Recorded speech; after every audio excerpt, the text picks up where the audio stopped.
Hello and good morning, VIPKid teachers and VIPKid Christians and everything in between and all around. I wanted to share with you today what I got from just teaching one of my classes. I have a 30-minute break in between, and I used to not close my slots out when they didn't book the night before because they'd be filled in with a last minute trial or something like that. But lately I've been wanting to be completely prepared for anybody. So if it's a lot of slots, I'll leave them open. But if it's just one slot, sometimes I'll actually close it now. And I use that time, wherever I feel like it's needed. So this is actually what I got from my class. And if you know me, you know that I'm in the Bible daily, that I read one chapter per morning, other than Sundays because we're reading and praying in church. But I pray about the classes and each specific student before I teach the lesson, what they take away from it, what I take away from it. And here's what I just got from teaching this student. If you're a new teacher or even if you've been in with VIPKid for a while, I noticed to not and my name is Teacher Kristi, by the way. I've been with VIPKid for over a year, and I'm one of the Christian VIPKid teachers. I learned to not spoon feed my student everything, and I used to do that. But then I realized that I was talking too much and I wasn't listening enough.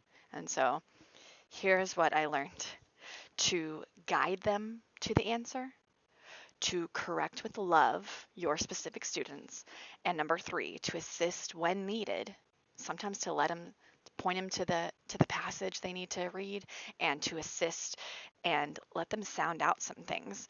For example, my student was trying to read a word, and instead of giving him 10 chances and then telling him the right answer, we went letter by letter as he spelled it out. And I said, what makes ooh? And he was thinking for a minute, and I said, ooh, lion. He could say love, like. I said lion. And then we sounded everything out. And then there was a word where he wrote an I, but it was supposed to be an E. So I said, that I, not I. What makes eh? And he wrote E right away. And I said net, and then I gave him a couple more words with E in it. So we sounded it out. And this links up to how do I say it? First, let me finish. First, let me finish with the VIPKid. Um, I want them to try sometimes before I ever help. If it's a really hard word, I'll circle and I say, just try, so I can see what part they're having issues with. Because if I just give it to them, I don't know what part of the word is confusing them, because it may be obvious, but it may not be. So I want to hear what sticks out to them, what letters stick out to them that are confusing them. But this linked up with me to Christianity, to sharing the message. If you just spoon feed everybody, you shove it in their mouths, even if they're not a Christian, they don't have Jesus in their heart, then, it's not always the best way to do it.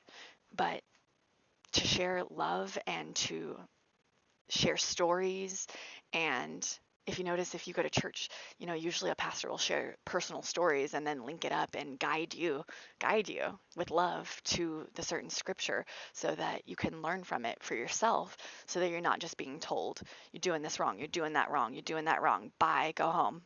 It's usually not like that. So, you know, I'd like to think that pastors are, looking at have read this and are looking at how Jesus was, how he shared love, how, he was when he came on this earth, After I'm in the Old Testament now, but I already know what happens in the New Testament, but I'm very excited to read details because I want to be more like Jesus and have my relationship build with him. And, I don't ever recall reading when I was younger. I don't ever recall Jesus mocking anybody. I don't ever recall him, you know, I recall him being friends with prostitutes, people that stole stuff. I remember him being friends with people like that. So deep down in my heart, I know I'm like, there's something wrong in this world today with how we're spreading love, and who's sharing the love. What communities are people running to because there's being love poured out into them? It should be the Christian community, but I see a lack in that. So I'm praying that the Christian communities open up their eyes, read daily, and that, in Clarksville, Tennessee, and Nashville, Tennessee, that people are praying, reading daily, and they're spreading love to where people are like, what do they have? I want that. Like, I need that love. I'm searching, I'm hurting, I'm struggling. Where do I go? That's where I go. That's what I'm praying for. So I hope that if you're a VIP Kid Christian or you're a teacher, that you take something away from this. Because it was like flashing lights to me as I was teaching. So I just encourage you to read daily for yourself. And if you're not even a Christian and you're not interested in this part, then I hope that you learn to, instead of spoon feeding your students, that I hope that you're able to guide them so they can come to the conclusion themselves. So if you go and watch playback, you don't see yourself talking so much. You hear your student and what they're taking away from your classroom. I really hope that happens for you, because it's for me, it was a learning process. And I was like, whoa, I just talked so much on that slide. And what did the student say? And now I can save my throat. I don't need as much honey, because they're speaking. They're saying most everything. I see my students now stopping to get drinks of water, and I'm like, yes. So happy teaching. And it's definitely a learning curve, and I'm always still learning. That doesn't mean that I got it down.